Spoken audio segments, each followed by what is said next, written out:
not a good idea, because the number of cycles of some particular length increases dramatically. Okay, so what I'm going to show you is the details of computations, on how to find the periodic orbits in order to compute all of the quantities that Pavel has been described before. So we are trying to find all of the orbits of certain length for the Lorentz gas, provided that we're now dealing with things without the infinite horizon. So there's the gaps between, there's no of this type of path doesn't exist. So to do this type of problem, in general, a four-dimensional flow of the Lorentz gas has been reduced to a two-dimensional map if we choose an appropriate Poincare section. That's basically when you're done those homeworks, you have to choose the arc length along the circle and also the parallel components at the bounds.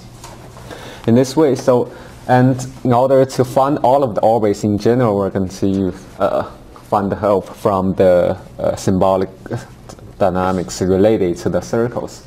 So a symbolic dynamics that can be a symbolic sequence. Basically, we're trying to find on which disk this particle can visit after each bounce. So if we start from an elementary cell, without the infinite horizon, there are basically only 12 disks that this particle can reach after one before the bounce next time.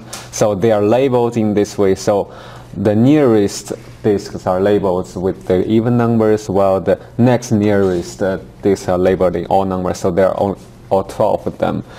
So the next thing is we're going to generate the symbolic sequence out of those symbols. So before generating, I have to clarify that, for example, a symbolic sequence that is 0 to 5 is not something that you visit from to 0, then to 2 and 5. At each time after bounce, you're going to translate this whole picture into the new elementary cell. For 0 to 5 basically is like 0, and the 2 means you're going to bounce towards this direction, and then 5 basically means you're going to go this direction. So this is the correct 0 to 5 sequence, the path associated with the symbolic sequence. So now the next step is we're going to try to generate all of those possible sequences.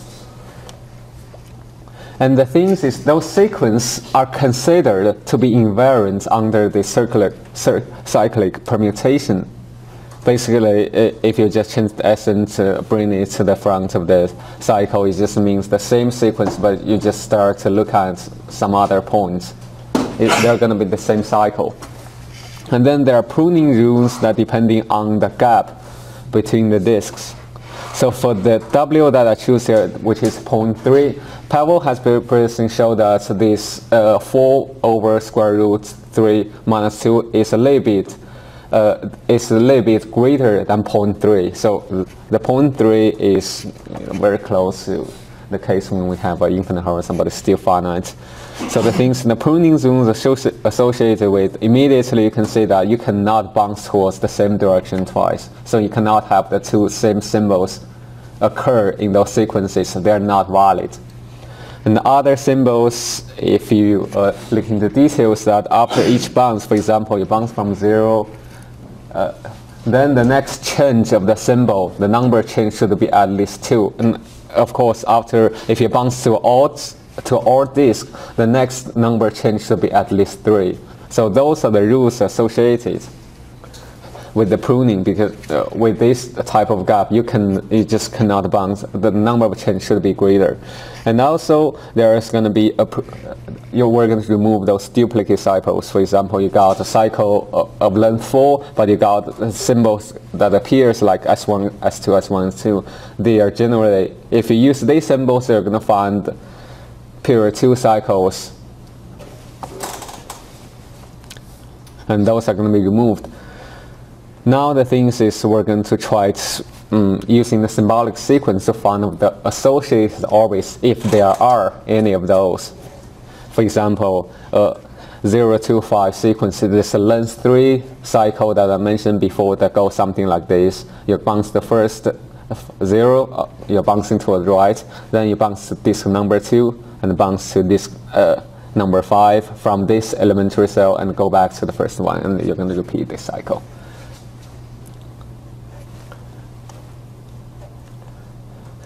So now about the root finding, how do we find all of those orbits associated with each of the symbolic sequence? For example, one of the things you can try to do is, though I haven't tried, so for each of the symbols, there is a finite region. So you got the 2x2 maps with 2x2 maps mapping. Now you got your position, your starting position on the circle, as well as your direction of travel. So a symbol actually restricts the area on this mapping on the starting theta and theta and the phi. The angles where you should choose. For example, if you got symbol 0, basically you cannot start anywhere from the other half of this. But it's just still too wide of a guess. You might be able to, restrict each time, where the theta and phi are there on the mappings, and then using the numerical, like Newton's algorithm, and using the multiple shooting to try to see if we can find converged orbits associated with the sequence. But the thing is, for this Hamiltonian dynamics, we can use the variation methods. So a periodic orbit is associated, the path associated with this periodic orbit actually is the shortest. You have the shortest flight time. So the thing is, now with the symbolic sequence, we can just generate the points, restrict those points to be on this disk. And then we're going to compute the path length of this disk and then trying to minimize it. So there are a lot of ways you can just use the conjugate gradients or whatever. Now the simplex method to minimize this the flight time or the path length. In this way, you're going to find a solution. You're always guaranteed to find some sort of solution, but the solution might or might not be physically valid. For example, there are chances that you can find the shortest path, but the path is going to enter the disk. In that case, we're going to numerically find all of those. It's very easy for each of the segments. You got all of the endpoints of those segments, and you can just numerically check if they really intersect with the disk or they enter the disk, and remove all of those non-physical sequences. So in this way, in the end, we're going to find all of the distinct or all of the distinct prime orbits of certain lengths. For example, there are about 24 period 2 orbits that's being shown here. Of course, in this approach, I haven't done anything with the with the symmetry, because there are a lot of those cycles. Their rotation, if you just rotate by angle, they're going to be same.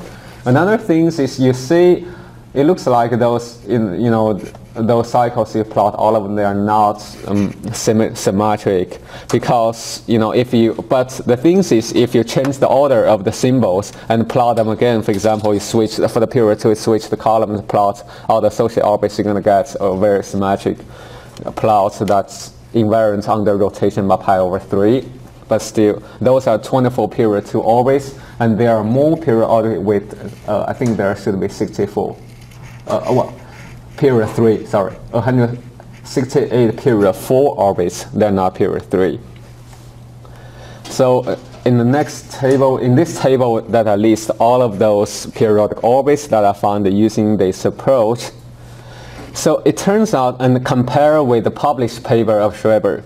So the interesting thing is, if you look at the number of sequences at for periodic orbits of length 4, I actually beginning from here, I actually was able to find more orbits than what was published in this paper.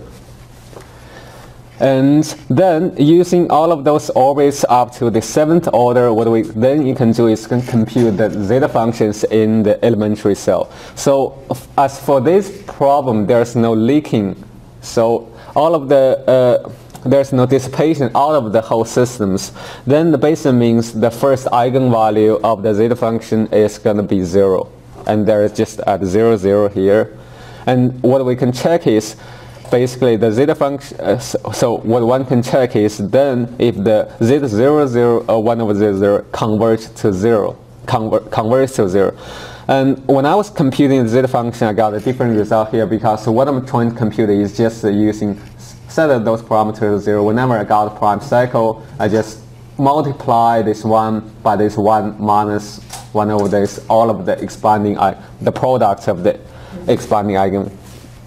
You're computing value of beta, value of S, or you're setting beta and S to 0? Yeah. So this here and is 1 minus 1 over this one, because we know it's going to be 0 here in this case.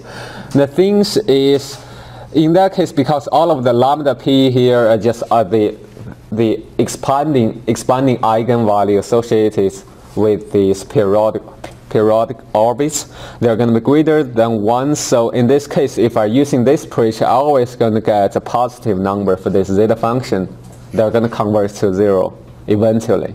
But another approach which is used in this paper that I haven't figured out in details is they are probably just expand this one and truncate it to length n. And then the truncation, they're going to get a lot of those as what has been described in the book. So, but the things is, in that case, so you can say, as I emphasized here, they're going to get minus values of the zeta functions. But the things is, as you got, for example, you got all of the periodic lengths of the up to the 7th order, you're going to get almost 7,000 over 7,000 periodic sequence. Then in this expansion techniques you're going to deal with is you're going to pick, for example, 7 orbits. If you truncate this zeta function up to the 7th order of the zeta, for example, you set a non-zero z, then you truncate this polynomial to the 7th order. Then you're going to try to pick 7,000, pick 7 out of 7,000 terms. The combinations of this, the combinatory is going to give you a number, I think it's over 1 billion, or maybe trillions. So I don't know how to do this properly. And it looks like using these truncation methods, they got better convergence in the zeta functions. And this is up to now what I have computed here. And the next step, after I have learned how to properly compute and truncate the zeta function, so because when you count cycles, these are cycles in elementary cell or fundamental? In elementary cell. These are all in elementary cell. Because you have much more number in fundamental domain, because you have divided by 12 immediately. Yeah. But I don't know how this was computed actually. I'm responsible. I'm co-author of this paper. Yeah. Yeah, I know. You're the author of this paper actually. But Schreiber is responsible for cycles, but I'm responsible for this. Okay. so the thing is, because I have to use this truncation in order to compute the other quantities like the Lyapunov exponents and also the diffusion constants. So they are also the polynomials truncated to some lengths. And the way to truncate it, I remember that described in the paper or in other projects paper, is the way to truncate it is if you truncate it properly, you're going to get better convergence. So apparently I just used multiplying those zeta functions, the eigenvalues, I get somewhat the convergence of my approach is worse than using that method. And this. Sorry, are you just multiplying these numbers, or you are expanding at the series? No, I'm not expanding in series. I just multiply them. That's totally wrong. Okay, that's good. Yeah, it has to be cycle expansion. Okay. Alles false, as they say. Oops. That's good news. Alrighty. That's it? That's it.